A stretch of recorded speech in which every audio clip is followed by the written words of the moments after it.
Good afternoon, Florent. Good afternoon, Regis. Nice to see you again. You have had, I don't know if we can still introduce you. You're a journalist, a writer. What else? Many other things. Yes, I consider myself in the two worlds of sports and culture. So culture, essentially cinema like you, that I like a lot.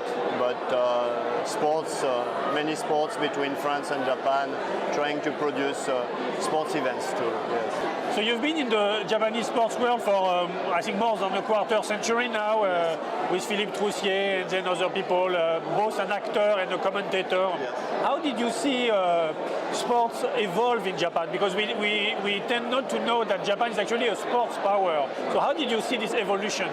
I think that Japan as a society, like many human beings, needs projects. So the country backs up a project or a sports when there is a big plan. So I think about the J League in 1993 that recruited many sponsors, and you know, it's kind of the domino effect.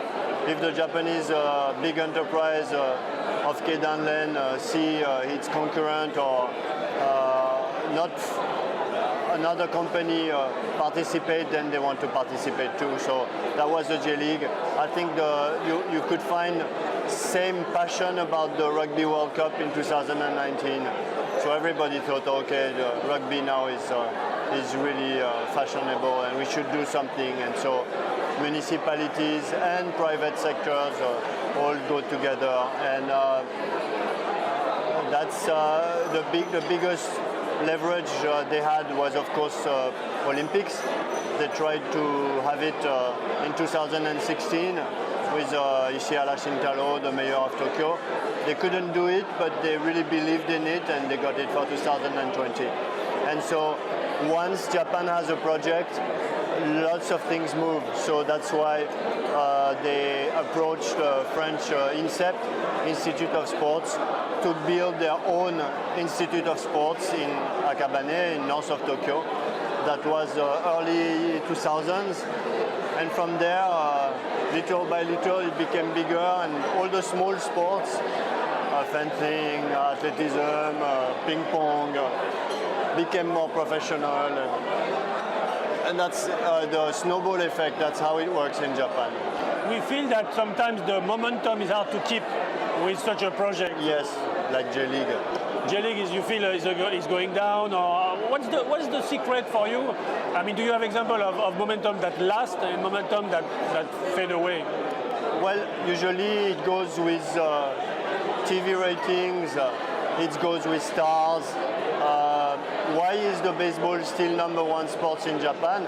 Because you still have the best Japanese players in the best club in major leagues. You will always have someone in Boston. You always have someone in New York, in Los Angeles, like now.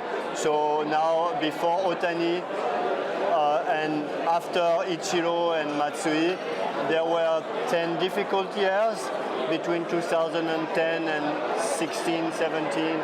But still, when you look, you had a good player in the Red Sox. You had one good player in the Dodgers.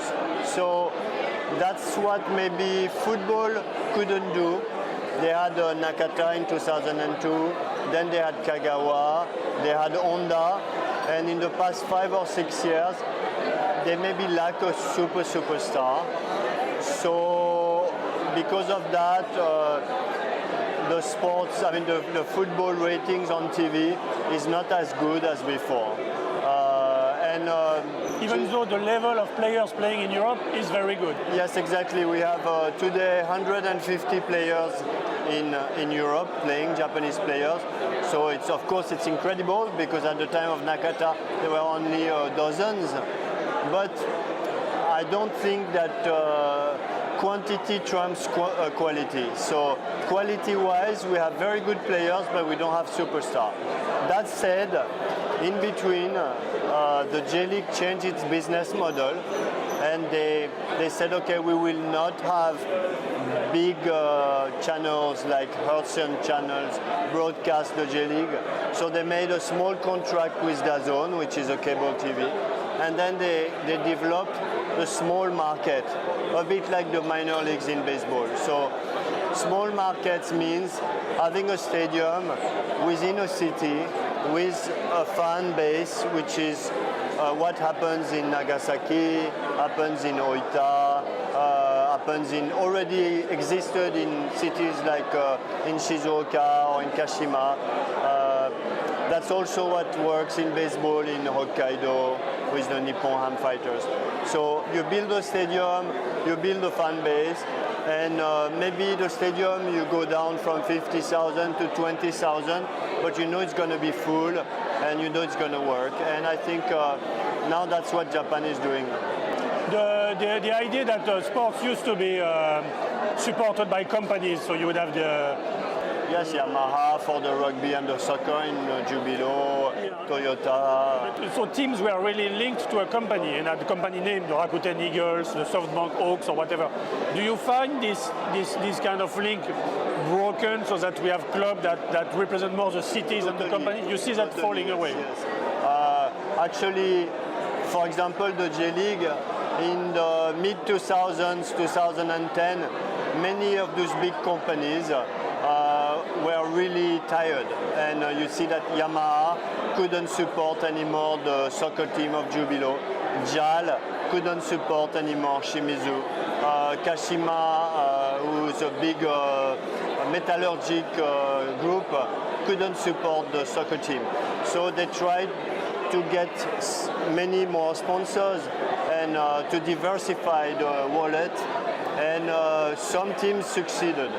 You still have big sponsors, but even Nissan, they said, I mean, we can't support the soccer, it's too expensive now. So they went to Manchester City Group and they said, let's do a partnership.